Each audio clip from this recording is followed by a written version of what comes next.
Hello and welcome to The Print. I'm Tarini Unnikrishnan and this is Global Pulse, our daily space to take a look at global media's take on India. India's youth protest at Jantar Mantar continues to draw attention from the global media, with The Economist and the New York Times looking at the anger over the education system, unemployment, and repeated exam paper leaks. The Economist begins its report with 28-year-old protester Yash Mishra, who is on hunger strike at Jantar Mantar. Mishra tells The Economist, quote, education is like water, end quote, describing it as a basic necessity that should be available to everyone. The Economist says that the demand for a proper education has grown into one of Delhi's biggest protests in years. Union Education Minister Dharmendra Pradhan responded to the protesters on 21st July, promising, quote, answers, reforms, and accountability, end quote, but not his resignation. Rahul Gandhi, the leader of the opposition in the Lok Sabha, has demanded that both Pradhan and Prime Minister Narendra Modi resign. The Economist also focuses on the government's response to the agitation. It says students at Jantar Mantar carried copies of the Constitution, waved the national flag, and raised patriotic slogans. But by the afternoon, tear gas had filled the air, and at least 60 young protesters had been beaten by riot police, according to The Economist. It also points to the internet blackout in central Delhi, and this is how The Economist describes it. Quote, the blackout seemed designed to counter a mob, not the peaceful crowd that had gathered. End quote. The Economist then traces the origins of the Cockroach Janta Party.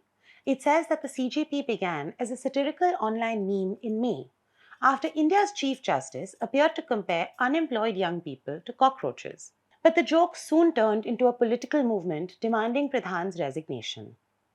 The agitation gained further momentum after education activist Sonam Wangchuk joined the protest and began a hunger strike. The Economist writes that when the authorities moved Wangchuk to hospital as his health deteriorated, the movement had found its figurehead. But the anger is not limited to one leaked medical entrance examination paper. The Economist says almost 25% of young Indians are not in college, employment, or training. Students who remain in the classroom often contend with rote learning and outdated textbooks, it adds. India has set itself a target of spending 6% of GDP on public education, but The Economist notes that that current figure is closer to 4%. It also looks at the industry that has grown around competitive entrance examinations. Close to 100 exam paper leaks have been recorded over the past decade, The Economist says, but only 2 people have been convicted. The New York Times, meanwhile, asks what this anger could mean for a government that has ruled India for more than a decade. It begins by looking at what young Indians had been promised. The New York Times writes, quote, young people in India have been taught that they are inheriting a country that is shining brightly, thanks to Prime Minister Narendra Modi's leadership, end quote. But their disillusionment over the lack of jobs and problems in the system now poses, quote, one of the biggest challenges, end quote, to Modi's popularity in his 12 years in power, the New York Times adds. According to the New York Times, the protests were triggered by the cancellation of a medical entrance examination after a question paper leak. But it says the movement is now about something much larger, holding the government to account. Thousands remained camped in Delhi on Wednesday, with the government yet to make any concessions, the New York Times reports. And ignoring them could carry a political risk for Modi. The New York Times points out that India's largest single demographic is under the age of 25, making young voters a bloc that cannot be easily dismissed. It also compares the agitation with the Gen Z uprisings that took place in Bangladesh and Nepal. But the New York Times notes one important difference. The protesters in India have deliberately tried to remain peaceful. The New York Times describes India's education system as a, quote, pressure cooker, end quote.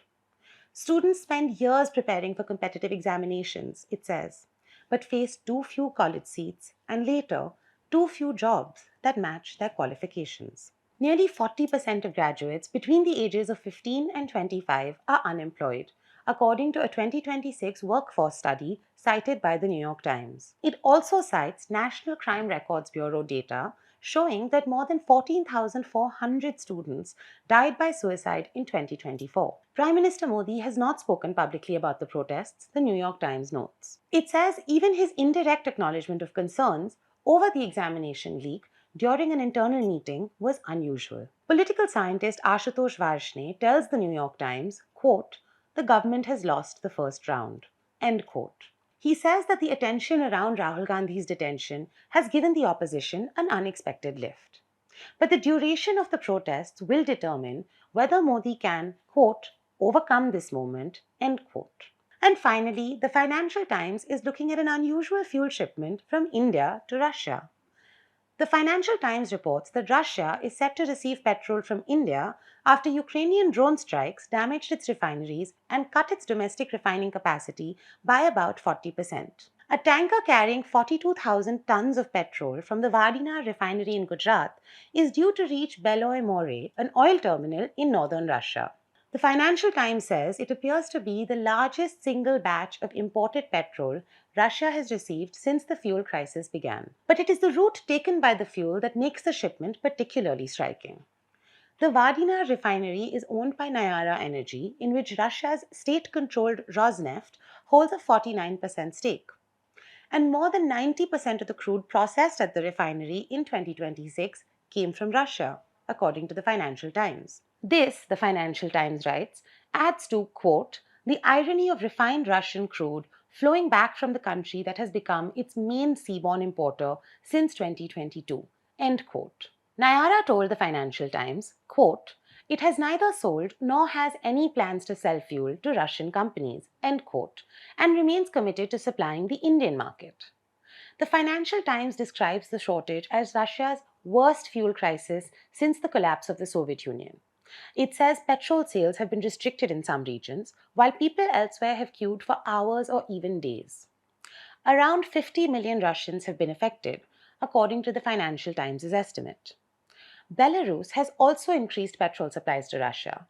The Financial Times says Belarus supplied Russia with 184,000 tons of petrol in June, 3 times the volume sold just a month earlier. Russian President Vladimir Putin has acknowledged the shortage, the Financial Times reports. But he described the difficulties as, quote, "temporary," end quote, and said they would not alter Russia's, quote, "overall economic dynamics," end quote. That's your Global Pulse for today. Thank you for watching. And do like, share, and subscribe to The Print.